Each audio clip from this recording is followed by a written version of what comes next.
Hey guys, Steve back here with another figure review, and this time I'm back with Transformers Universe Challenge at Cybertron Hot Rod.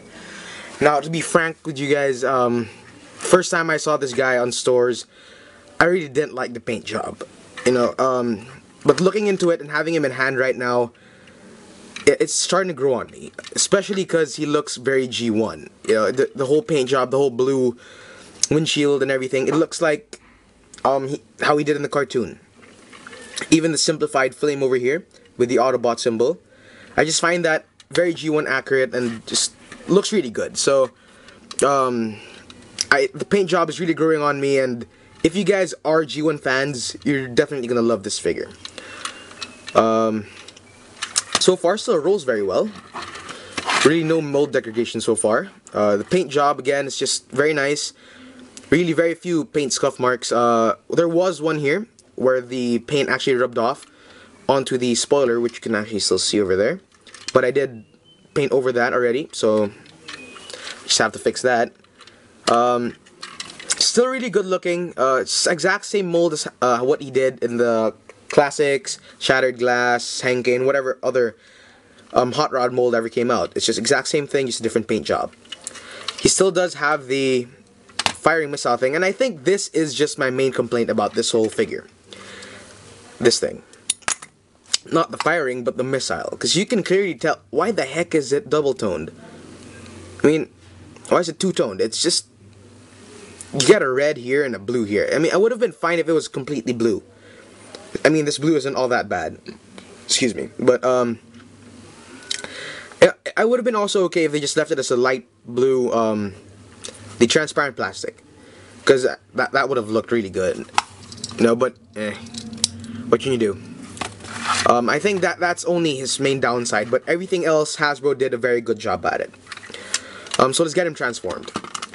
I won't really dwell too much on how to transform this guy, because everyone should know how this guy transforms already by now. He's been released countless times already, different paint jobs, Shattered Glass, the Henkei, and the Classics version. So, you know, there's a lot of reviews on how to transform this guy. I'm just basically reviewing this guy to show you his Challenge at Cybertron paint job. So, open this up. Of course, this is actually my first Hot Rod mold, and that's because when the Classics line did, or rather when I started collecting figures, that's when the Classics line already has been wiped out with a sale, and then the new movie figures were coming in. So I wasn't really able to have a chance to pick this guy up. That's why I'm really glad that Hasbro did give everyone a chance, or everyone who missed out on this guy, a chance to pick him up again. So there is Challenge at Cybertron Hot Rod. Now, just looking at him, you guys can tell that this is a very G1 accurate paint job. He did have the gray legs in G1. Again, this simplified flame here, which he did have in G1. And again, you know, I did not even know that he didn't have the yellow little horn things in G1. I did look back at the 1986 movie, and I did notice that he did not have the yellow horns right there. So, good job, Hasbro. He still does have the communicator thing. I think this is a chainsaw. I mean, if you watch the movie, the 1986 movie, he did use a chainsaw when he was with Cup underwater. So I think that's what it is. Does retain the same articulation, the swivel head, ball-jointed shoulders. Kind of just wiggle there. No twist here, just a bend at the elbow. No articulation in the wrist.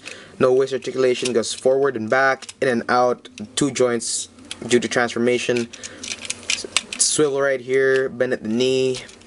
And I guess you can count this articulation, or I don't really know. It's more than just due to transformation.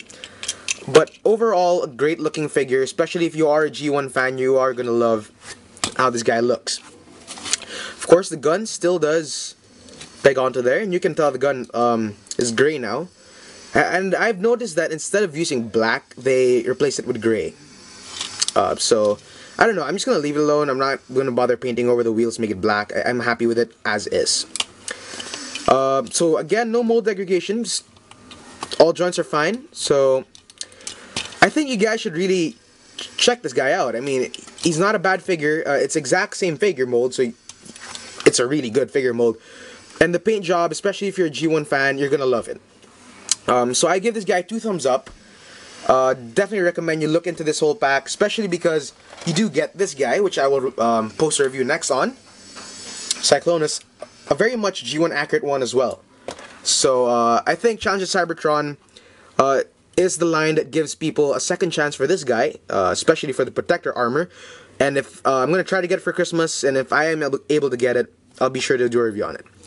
So that's pretty much my review on Challenge of Cybertron Hot Rod. Again, definitely check out the gift pack of Challenge of Cybertron. It's a good buy, honestly, because I mean, you get this guy, who is I think worth like, I don't know, $20 in the Philippines. It's like 1,000 pesos, and you guys really do get your money's worth on this guy.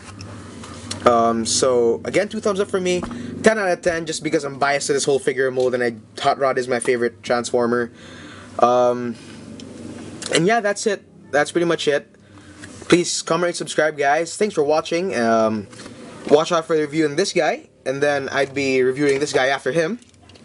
So watch out for those, and have a good day, guys.